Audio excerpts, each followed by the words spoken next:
Okay. Because this is Just a Model, the podcast that travels through the interstitium, past trends and outrage, straight to the meaning and beauty of tech, design, behavior, and innovations. I'm Peet Sneekes, freelance time traveler, and I'm joined by Ron Kersic, reversed historian and tech maven. This podcast will be exposing hidden connections, lay bare possible futures, and discuss the unimaginable. Oh, by the way, if you experience something like value, there is a way to pay us back, because all this isn't free. As we discussed in the previous podcast, I have been paying for this a long time, and I desperately need money. And as well for Ron, because his time isn't free either. So, yeah, let's start. And I wonder which topic should we start with, Ron? Because I think we have plenty. We have cue cards now. We have cue cards. We still don't have a script, but we have cue cards. No. But for you guys at home, we just discuss things in the week. And, you know, I really like it that it's never something current. I mean, we might discuss something current, but mostly we reframe it in something that's let's say, more sustainable as a topic. Yeah, that's an interesting one, because I curate a little newsletter for almost 4 years now. 3 articles and 3 podcasts. Yeah.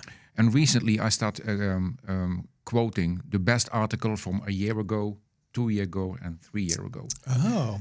And it's amazing how good they are and interesting still. But if you do that the same for the podcast, it's amazing how past their sell date they are. Oh, definitely. Yeah. That's specifically tech podcasts. They're shockingly always talking about like the now, and basically whenever, when it's published, it's the current thing. Yeah, and it's all. So I think we should start talking about. You probably can hear me smiling, even, right? I mean, it's because it's amazing that Peet drops a phrase in our little chat stream that's quite dear to my heart, and that's pace layers. Pace layers. Or pace layering.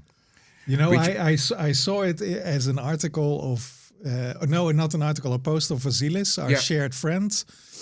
And apparently somebody was talking about it, and I didn't know what it was, so I kind of dove into it and tried to figure it out. But please explain, because pace layering is associated with Stuart Brand, who by itself is also associated with the Long Now Foundation, and talking about a foundation that's not about the current thing, but about the, let's say, the calmer, longer perspective. That's this one. So let's start with pace layering. And I'm going to quickly pop up a book. It's digital. Can you see it like this? Let's put it out there. Yeah, you can see it. So, So if this would be a real book, it would have been now almost torn to pieces and just hanging by its dear life. Yeah. It's How Buildings Learn. What happens after they've been built. Yeah.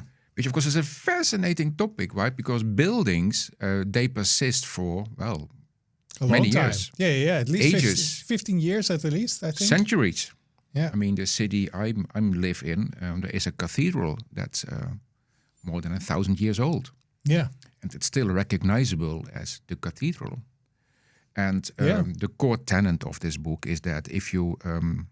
from the How Buildings Learn book. If you look at a building, the building is not one thing. Yep. The building is a site. Yeah. The site we are standing up. It's the structure that's built on that site. Yeah. It's the skin attached to the structure to actually make it look better. It's the internal services, electricity, heating, water. Yeah, the kind of like the infrastructure, right? The infrastructure. Of course, then there is the floor plan, right? I mean, how you actually, this big box inside, how you actually partitioned it. And then, of course, there is the decoration. Yeah. Just like our little studio is lovely decorated. And the gist is, and you can see where it is coming from, is that these various aspects, these various layers, the lower ones support the higher ones. Yeah. The side supports the structure, supports the skin, supports the surfaces, supports the floor plan. Sure. In the end, supports the decoration, and that they evolve on very different time frames. I mean, taste comes and goes by, well, let's say by the year. Yeah. Even faster. You will redo your floor plan, right? Move walls out, break a wall down, put a new sheetrock wall there. Yeah. You may change your plumbing every 30, 40 years, I think. Guess, hope. Yeah, I guess so. Yeah. I haven't. I think. Yeah. In my previous building, we did something akin to that. Yeah. So that's the basically the core tenet of this book, and then how by changing at the various levels, a building evolves and is part of, well, in the end, the ecosystem. Yes, buildings are part of an ecosystem. Yeah, definitely. They're belonging to. Yeah. And then he abstracted that idea of, in this case, building, Sure, to a model to actually depict how civilizations learn. Or maybe even humankind, right? So there is nature at the most fundamental level. I mean, that's the slowest moving layer by far, right? Yeah. And then there is culture. Sure. Again, right? I mean, and there's governance. It's actually how you rule on top of culture. Yeah. There is infrastructures. Right. There's commerce based on top of those infrastructure, and there is fashion. And I'm pretty sure I forgot one of them now, but you get the gist, right? Yeah, I mean, again, so you have these layers that move and evolve at different paces, and the lower ones support the higher ones, but also the other way around. The higher ones challenge the lower ones. I mean, fashion comes and goes, right? But also fashion influences commerce. Right, yeah, and it changes us, right? It changes us, and we have memories, or we don't. Yeah. And again, right, commerce. I mean, it's you can do that in various ways, but it also influences the infrastructures, right? I mean, actually, so, and even nature, right? I mean, the way we actually organize our societies and the way we organize our culture is changing, be it at a very slow pace. I'm almost inclined to say physical markup. Yeah. Right. The fact that we are losing our skin hair. You still have a lovely beard. I absolutely don't. It's but again, right? So it's but nowadays we try to we're doing a really weird thing, I guess, in this model, because in the cultural sense we have given a lot of urgency to how climate is developing. So from culture, we try to influence nature, which is really weird. I guess this is kind of like defying all the base layering that you just posed. And that's why I love this model. And yes, it's just a model. But the reason why I love it gives a bit of modesty, humbleness to things, right? I mean, it's yes, it is just a model, so you can always challenge and change and reshuffle. But I love it gives a certain sense of pace and the ability to actually change things, and at what level. Right. Yeah, I didn't want to challenge the model because I think it kind of makes sense. But it also, with this awareness, let's say, we might also choose a different approach towards improving the climate. Yeah. Rather than doing it just on a cultural level, we try and influence like the base layers that are really close to or nature itself. Yeah. We might want to also include the other layers that makes that change a little bit easier or faster or whatever. Because that's kind of like the mechanics, I guess. That's a mechanics. I mean, I really see this as a mechanical model, right? Yeah. It's a mechanics going from bottom to top and from top to bottom. Right. And the reason why I thought we should be starting with this one is, of course, the current thing, all the poo-ha and the sound and fury nowadays at the intersection of technology, business, and design. Yeah. It's all at the fashion or at best commerce level. Yeah, we're kind of stuck there. We're totally stuck there. And it's the without actually seeing there's also an infrastructure layer, and there is culture, and there is governance, and in the end, nature. And I totally get that you sometimes forget there's also nature. I get it, right? I mean, it's the... but especially the missing out on the infrastructure and culture and governance aspect of things. That's a bit weird, I think. Yeah, I think so too. It's I guess it's really interesting. So,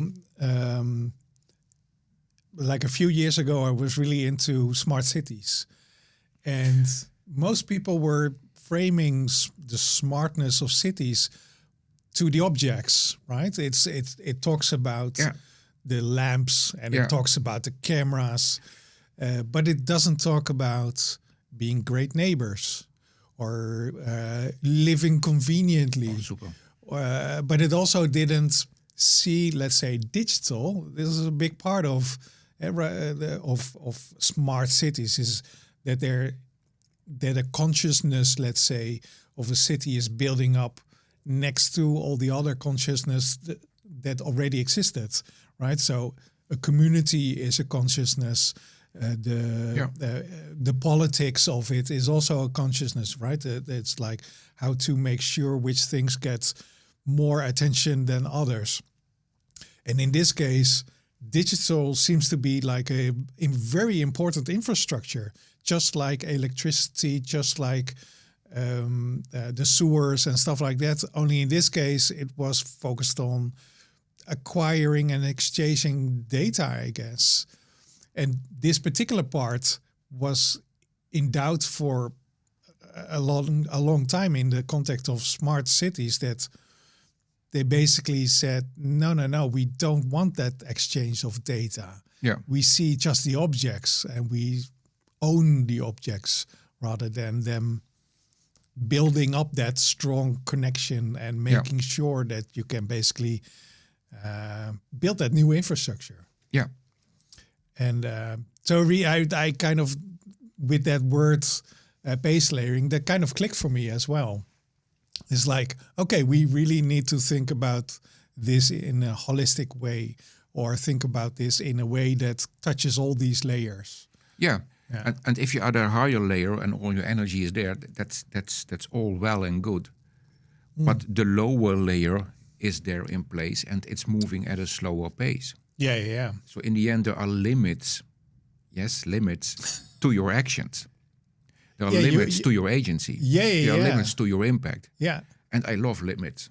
So if you go too fast, let's say, because this is about pace, right? It's speed, and it's also ability and freedom, just like you just said.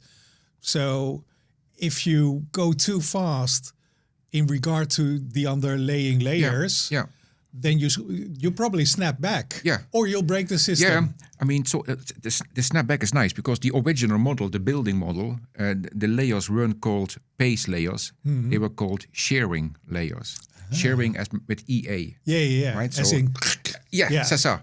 So that's indeed it's the same, right? So if you change the pace of your higher layer not in accordance to what the lower layer can bear, it will literally snap apart. Yeah.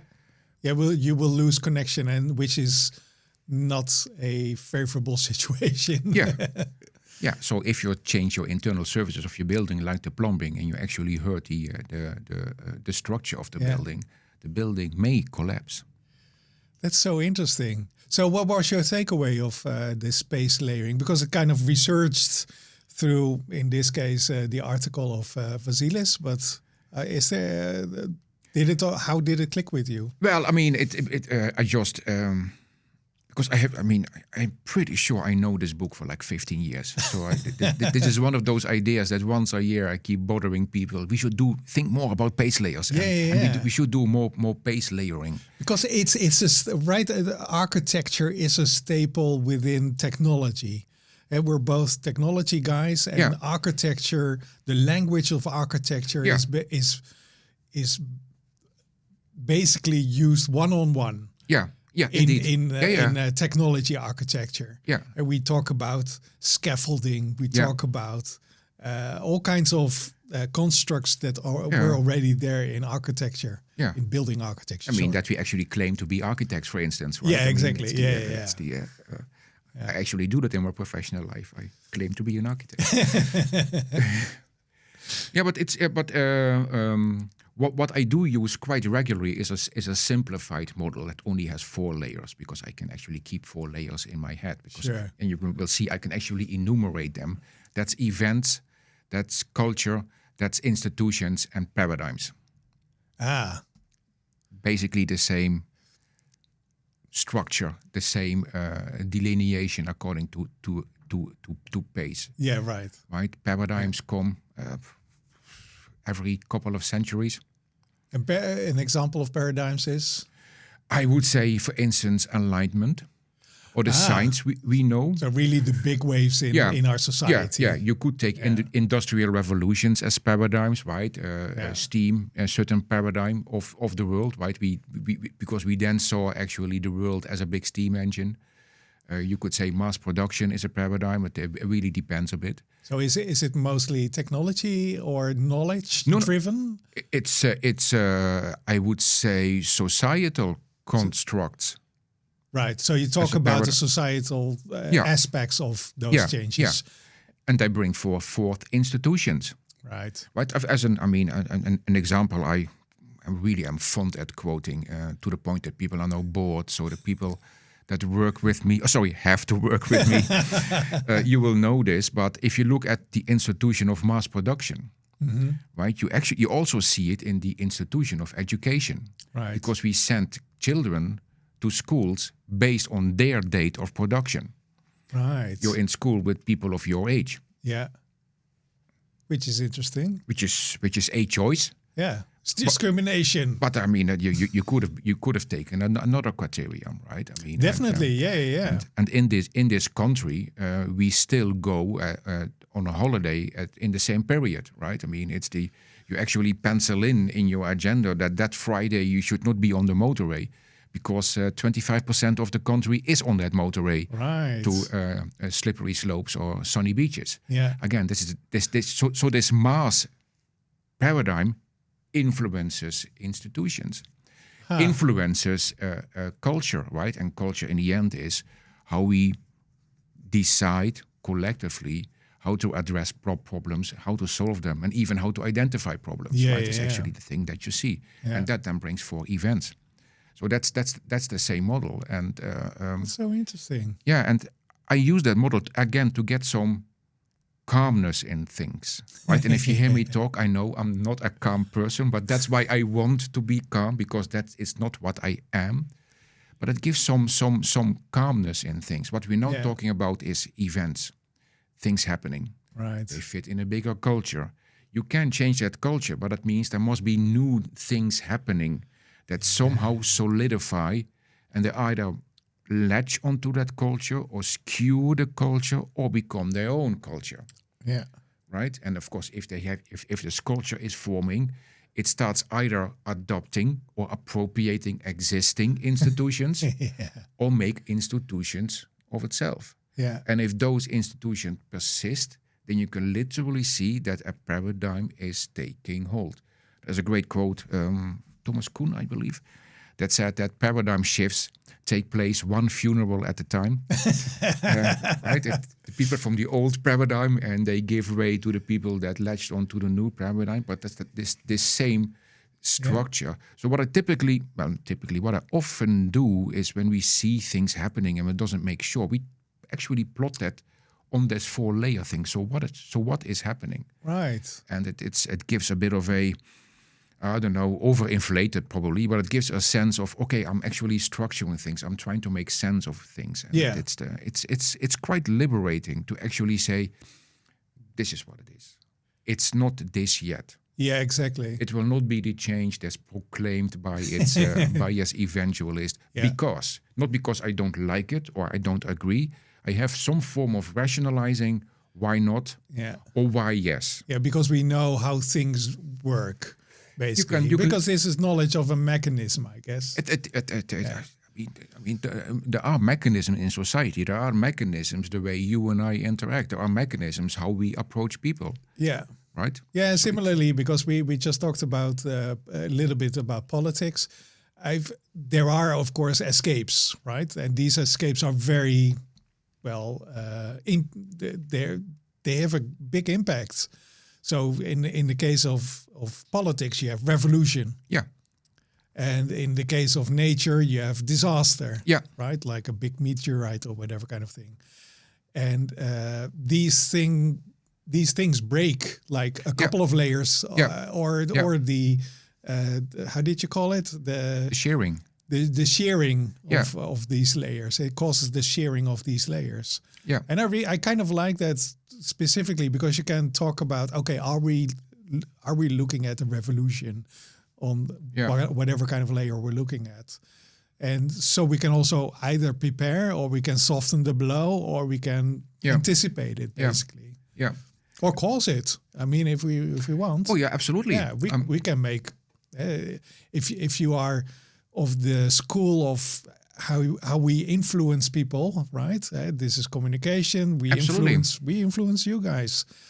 And if you look at it in that way, we kind of can predict what effects the communication has, and also what you might do. Yeah. Right. We can make you very compliant if we do our best, and at a certain point we can basically cut all lines and make you independent. Yeah.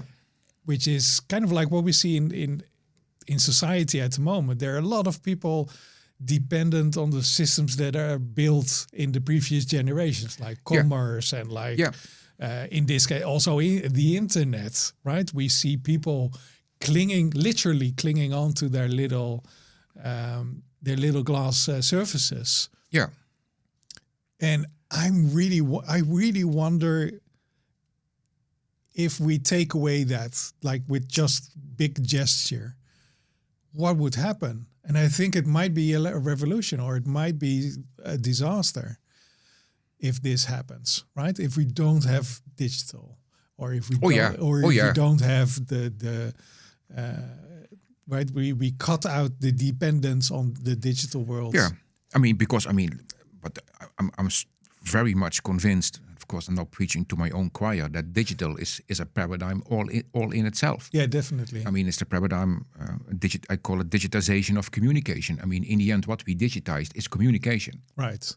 Right. Not just products and services, but communication. Yeah. And do we have a fail-safe? That's always what I wonder. I mean, I can say, "Oh, stupid digital! I hate everything," and I know some things are very much replaced by digital things, but all kinds of things are kind of. Can we turn it back, or can we have both? Right, money is a big one. Everybody is pointing towards digitalization of all financial traffic. And I really think like some form of cash would be totally okay. And it's not preferable for one or for the other. I think some situations, but I think, let's say the digital world would crash. Yeah. Does also all the markets crash? You know, I mean, are we all of a sudden unable to exchange valuable stuff for our foodstuffs, for example? Yeah, sure. I mean, so that is still being worked out.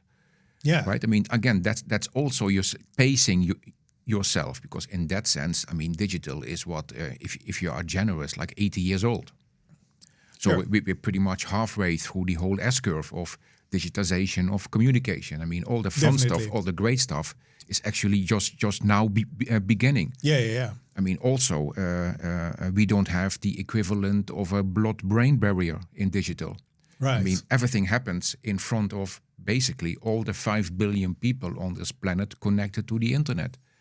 Take the bank run on Silicon Valley Bank, slightly more than a year ago, I believe.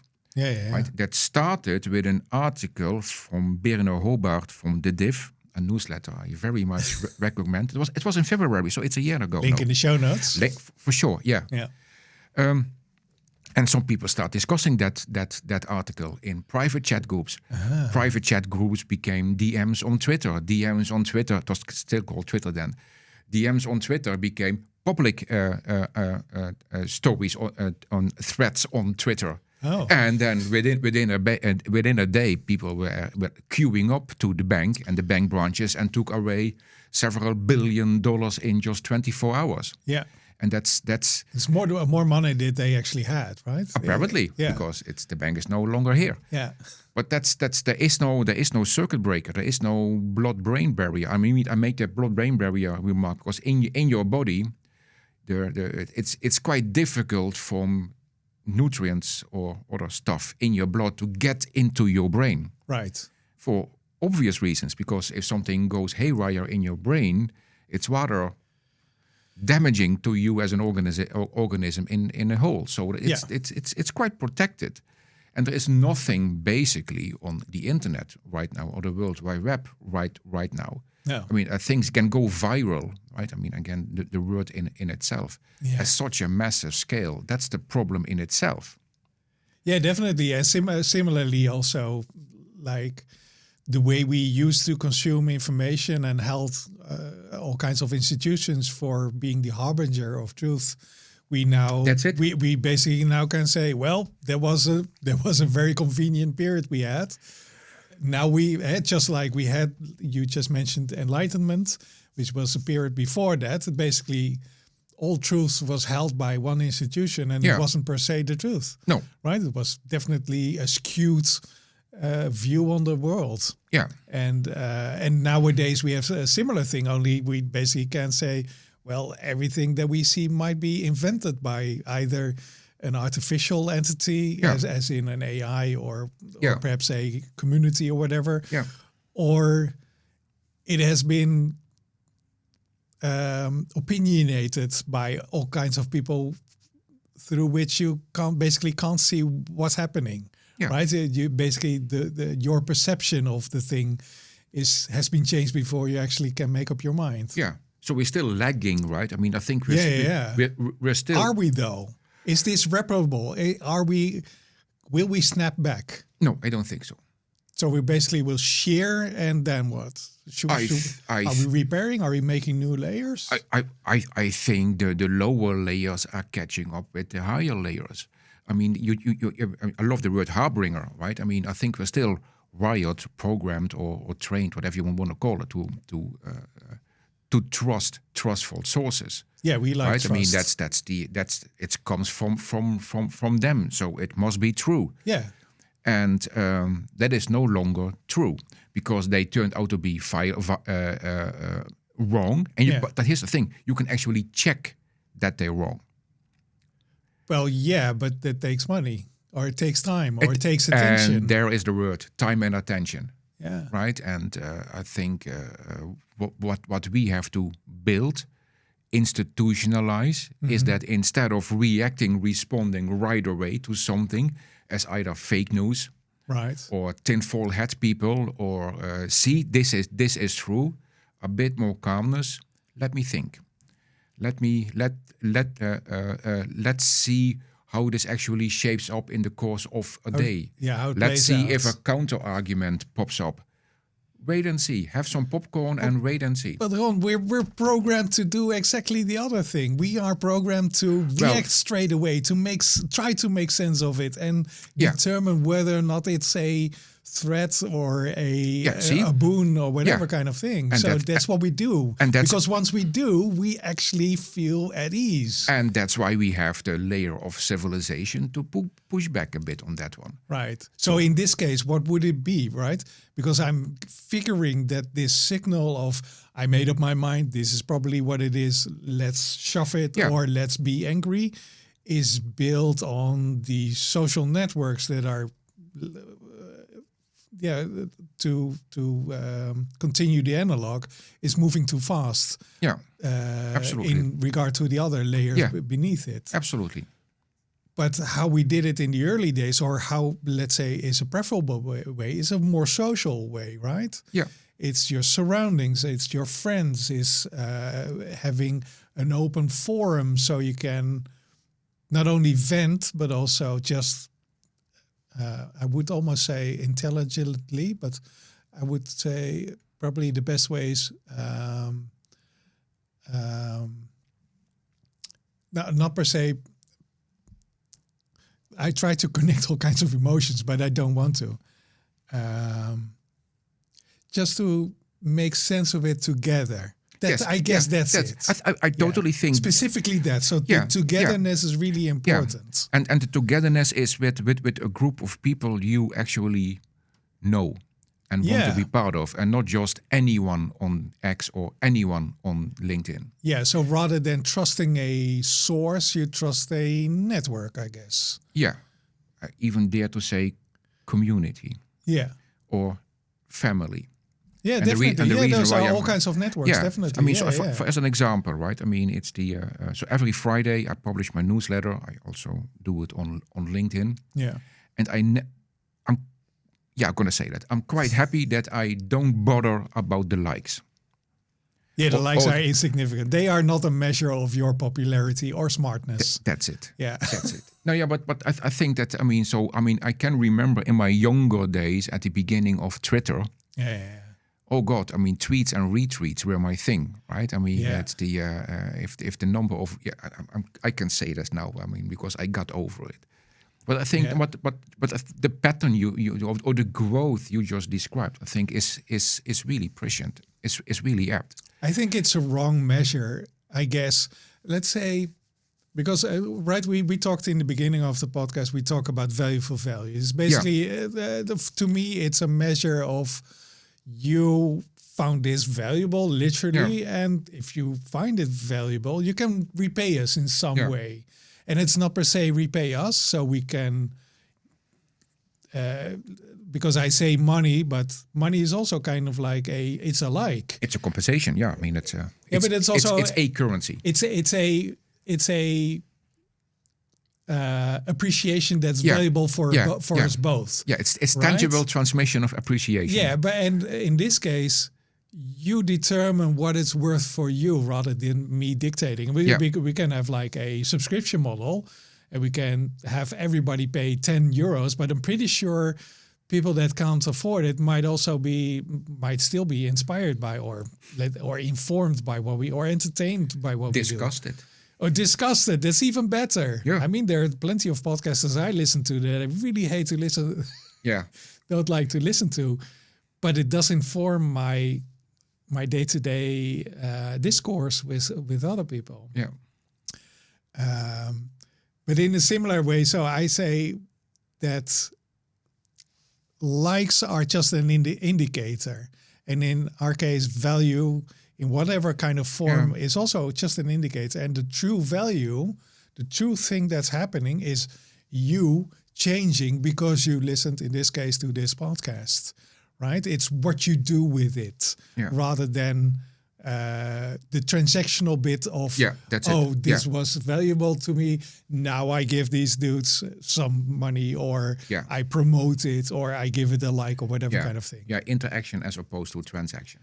Exactly. Yes. Yeah. And interaction again takes time. It takes place over time. Yes. The over time thing is, I think it's. I'm really obsessed by time nowadays. Time is great. It's fantastic. Yeah. Of course, it is fantastic, but it's a medium in itself. It is. Yeah. It's something to shape and work with in itself. Yeah, and I feel the same way. I feel like the more time I've spent in time, the more I feel also, I think I can shape this, and it might be a little bit grandiose, but I'm pretty sure I see all kinds of patterns that I think, okay, I think if I do this and this, this particular thing might happen. It's basically, I don't believe in luck, but I know ways to increase my luck. Yeah. Just by doing things, right? It's inertia is the reverse of creating luck. Yeah. If you don't want to be lucky, stay still. Yeah, absolutely. Yeah. Yeah. If you want to increase your luck, just do all kinds of things. It really doesn't matter that much what. Especially new things. Yeah, and that's kind of like what I do also with my clients when I work on innovation projects. I see a lot of customers and organizations being very, oh, we should make a strategy and we should make like all kinds of things that are connected to the objects, right? It's like, I'd like to be really, really successful. So let's make this particular project that's really heavy and really big and very futuristic, and let's put all our weight into that. And I say, no, the track, the process, the time that you spend from this point here to then is the true value, is where you need to create as much things as you can. And it, like I said, it really doesn't matter really what. I think it might be best to just follow your curiosity and be very conscious of what kind of medium or what kind of tools you're experimenting or making things with, because those will inform like your future decisions. Yeah. But the things that you make are kind of arbitrary. Yeah. Dispensable, interchangeable. Well, they're an artifact of what you learned rather than... Yeah, they are props in a play and not a play. I think they're likes towards yourself. They're kind of likes. You know, it's like, oh, this really... And although I'm doubting at the same time, because it doesn't really... You don't need to succeed. Or preferably, I mean, how much do you learn from success? And how much do you learn from failure? Yeah, I mean... Sorry, this is getting really philosophical. Or you learn what the definition of success and failure is, because those are not absolute. True, yeah. I from my point of view, failure is great, but I don't want to focus on that. I really want to focus on how you recover from failure, because that is when you're actually going to learn. Yeah, and I mean, I think that's because I think I'm quite motivated in understanding what success means. Yeah. And it's not what you thought it was at the beginning. No, definitely. Specifically the way you measure it. It's always measured in a different way. It's never measured. I mean, of course, in an economic system, it's probably through like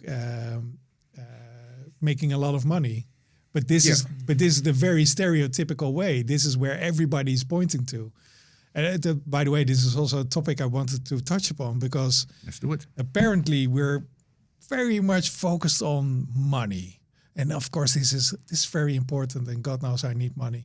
But it seems to be the goal on itself. You know, when a company makes a lot of money, apparently it's successful. Yeah. But you see, specifically nowadays, you see a lot of rich companies that make a nosedive for no apparent reason, because although they made a lot of money, the foundation that they build it upon is very dodgy, is very temporary, is very, let's say, in the top layers of the layer model, of the base layering model, right? Rather than, and they kind of like forgot all the intermediate layers to make a real impact. So they basically, all the huge companies that succeeded in acquiring a lot of money, they basically snap back. But we also suffer from that snapback, because they're snapping back in a system that we're all in, right? So, for example, all that money is lost, all that pensions are lost, all these things that we found are on lower levels, like a pension is like a really low level of money. Yeah. And apparently this really high level, let's say cryptocurrency company can snap back this lower layer, can basically diminish all the value that we accrued. It's kind of weird to me. So I was talking about, so what does measure success? Well, to me, and I really like this, is like how you can sustain yourself in a positive way as a group of people, and also how you can change specifically. So we talked about in a previous podcast about the structure of industry, right? The structures that we use because we've invented industry. Yeah. And but this is not the only model. We can also talk about like are the colleagues friends? Are they growing a community? Are they perhaps even like Philips did in the past in the Netherlands? Are they forming a city? Yeah. You know, and I guess getting straight back to the pace layering, basically Mr. and Mrs. Philips, they created all the layers for that company to be successful and also to be resilient and perhaps also a little bit slow sometimes. Yeah. And I think, finishing it up, I think Philips I'm not sure if they're still aware of this. I heard this conversation or this complaint by this big person in the chip factory, ASML. ASML. And he was shouting to the clouds, saying that the Netherlands doesn't do enough to make sure he can be successful in the Netherlands. And he was threatening to go outside of the Netherlands, which is a perfectly good argument, right? He says, I miss talent, I miss tax cuts. I don't know what kind of things he all needs to be successful. But if you look at how Philips did it, which is funny enough, one of the founders of ASML. Yeah. They got it. They really knew how to not ask of a government to make them successful or to make sure they are successful. They made it happen. They created like a huge part of Eindhoven to make sure people are close by to the factories and they are happy and they can create community. And which, by the way, is ASML doing too. Yeah, but also they found out that a lot of things they rely on, for example, the educational system and the research system, isn't behaving like they actually want to. Or adapting. Yeah. It's I think this is all, I mean, I never thought we would talk so long about pace layering. but this is one of those things, if you see them, you can't unsee it anymore. Yeah. You see those time delineated layers everywhere, right? That it has a different speed. Yeah. And I think what the CEO of ASML, I think the way I read it is not as much as, shaking his fist to the cloud, but actually wondering whether the fundament that he thought his venture was built on, whether that was either still in place or keeping up with the world as the layer he is living in. Sure. So it's the... Yeah, but also I think, and I also see this in the healthcare of the Netherlands, those are people that are kind of like, and this is harkening back to what I said earlier, they are really relying on a system that they think is there. And they kind of like say, well, that is a system I make use of, but they don't fathom that this system needs them as well. Oh, that's right? a good one. They feel like they're subscribing to that system rather than being a part of it. Yeah. And specifically in healthcare, I say, when you find out that a lot of people don't want to be a nurse anymore, or they find out that somehow nurses don't want to use computers but just want to talk to people, then you really need to listen to that and make sure now to create and act now to create the future, create stability in the future. Yeah. So be an owner of education, please. Oh, that's fantastic. And ask government, because what is government anything else than like a big bag of money? Ask the government to support that. Yeah, or societal infrastructure. Because they will see the sense of it. They will see, okay, this big part of our societal infrastructure is collapsing in the near future. We need to act now. And they can just say, well, let's fund it. And now or support it in any other way. But for instance, by legislation, right? Legislation is also a way of funding change. Yeah, definitely. Yeah. I'm thinking because all kinds of legislation is coming from Europe, and I think they're really good, specifically on AI technology and social networks and how to make sure data, etc., is taken care of. But I'm pretty sure we'll do a step back from that. I'm pretty sure this legislation is way too strict to even make innovation possible. And probably way too soon.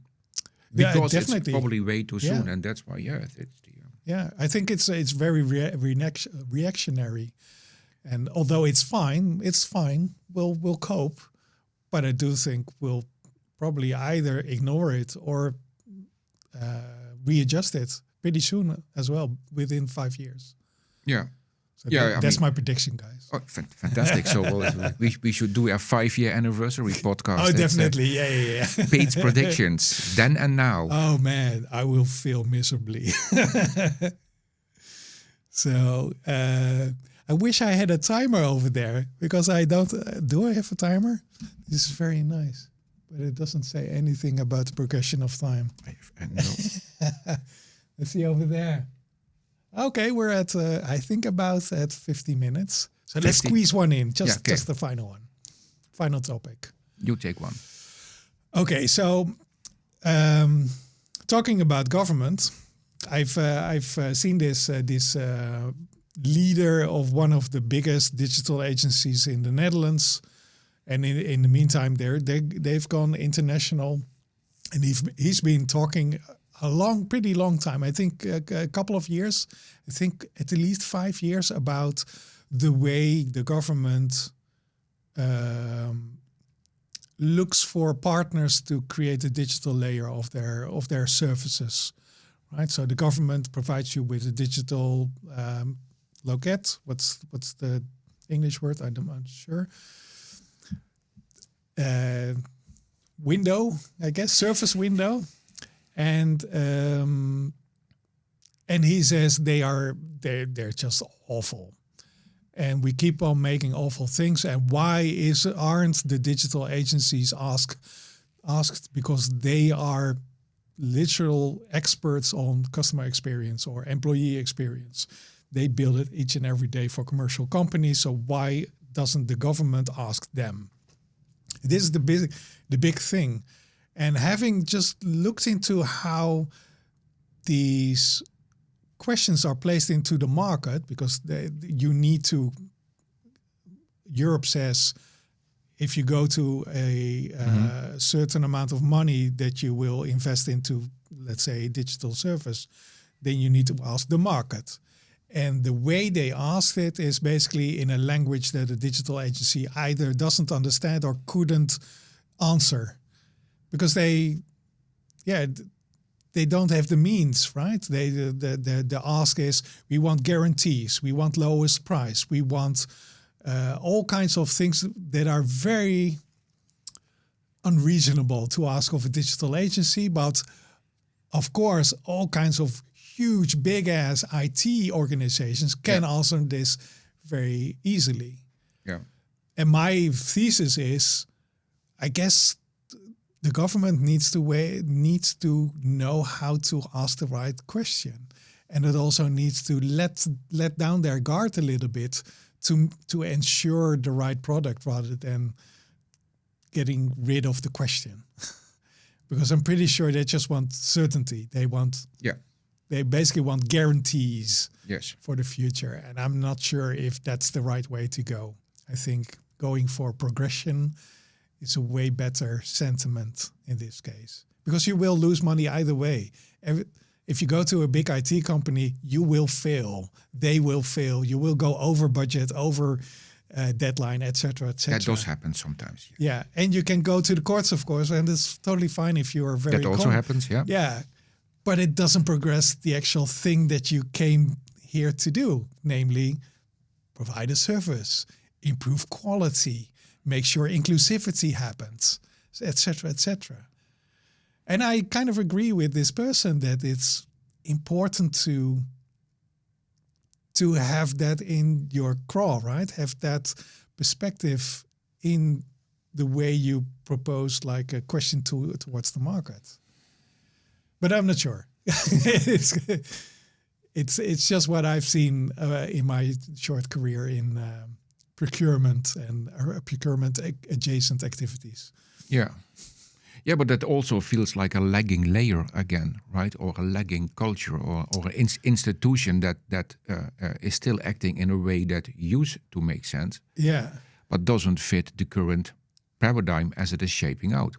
I mean, just a quote, Sure. a quote, an anecdote. An annequote. An anecdote. It's a software engineer that used to work at Apple. Yeah. And he met Jony Ive. Oh yeah. Yeah, see, that's the older reaction we would have, right? And Jony Ive, of course, is an industrial designer, par excellence, right? And but he was a software engineer, and I think he was demoing an incarnation of the iPhone to Jony Ive. And Jony Ive because at that time Jony Ive also took over user interface design for iOS. Oh yeah. Which I thought to integrate it all, right? To make it one thing, basically. Yeah, which I thought was interesting or exciting. I was very disappointed about the outcome. And the reason is this, I think. Jony made a comment, and the software engineer changed it right away in the software and demoed it right away, as in literally in a second. Because if you work with software, you know that is and we talked about it in a previous episode, the hackability of software, right? It's very malleable. malleable. It's fluid, basically. And Jony said, "Oh, can you do that quickly?" Yeah, of course. Yeah. And the guy said, in his retrospect, he was genuinely surprised that you can do this with software. So, accent he didn't know. Weird. Yeah. But B, he never saw him acting on it. So how would you design if you have a medium that's so responsive to any update, idea, iteration you have on the spot? How would you design differently if you have this new capability in the medium? How would you contract differently if you have this new medium? Yeah. How would you articulate your problem differently, or seek a solution for your problem as well differently if you have this different medium? Right. This, of course, is a medium, and coming back to your case, that it almost begs for iteration, and it begs for finding out, and it begs for, let's try this. What are they doing? Or we can tweak this. Or how about this? And that's what I meant. What the very definition of success reveals itself over the course of time. Right. And the reason why we don't is because we used to work with a medium that was less malleable.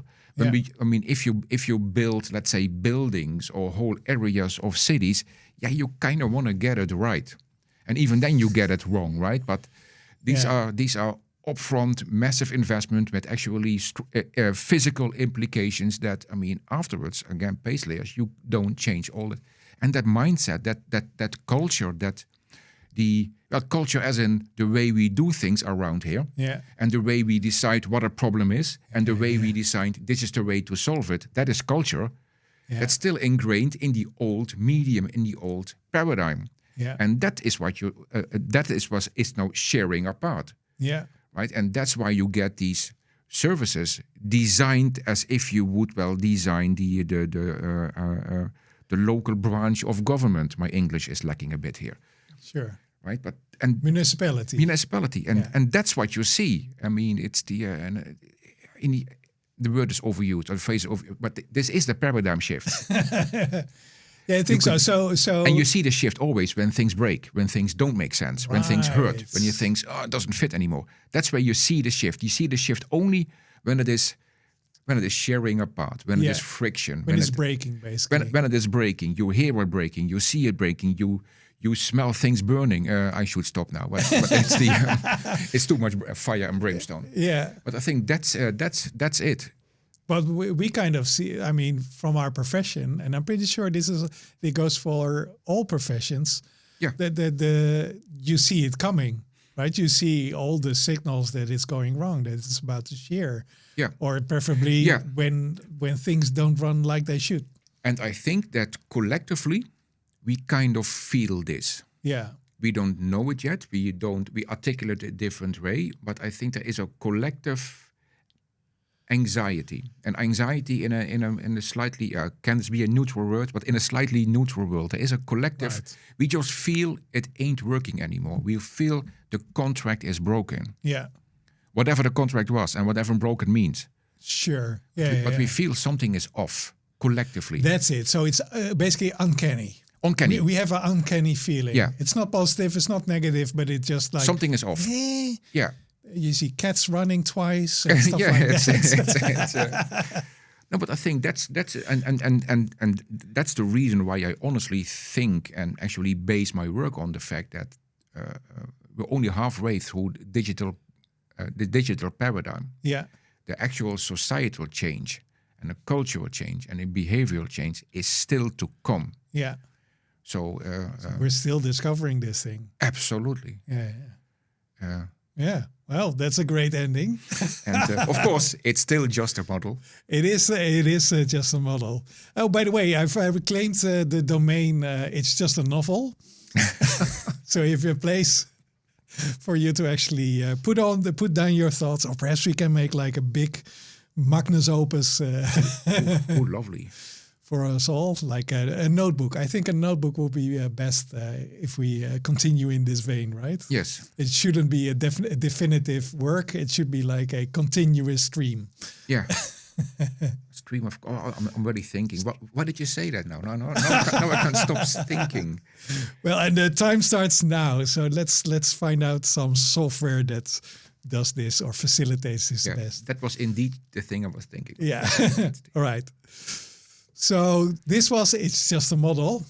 And should you like this, I think this time to repay this value, and thank you for enduring with us this long. Ask your friends to also look at it, or think by yourself who might be interested in this as well. Because I found like all kinds of people that are saying to us, oh, this is interesting. I really like the deep form or the long form or whatever kind of thing they really like about this. Share it with other people, please. Because I think it might be, that's why we kind of do it. I mean, we entertain ourselves, of course. But the reason that we record it is that we might also influence or make other people happy. I would love to understand from whom this is interesting, whatever interesting means. Yeah. So send in your cards with your... you can email at ids@itsjustamodel.com. Of course, visit the website. You can find us on the interwebs. And I guess that's it. You can even find us in real life. All right. See you later. See you later. Bye-bye. Ciao, guys and girls.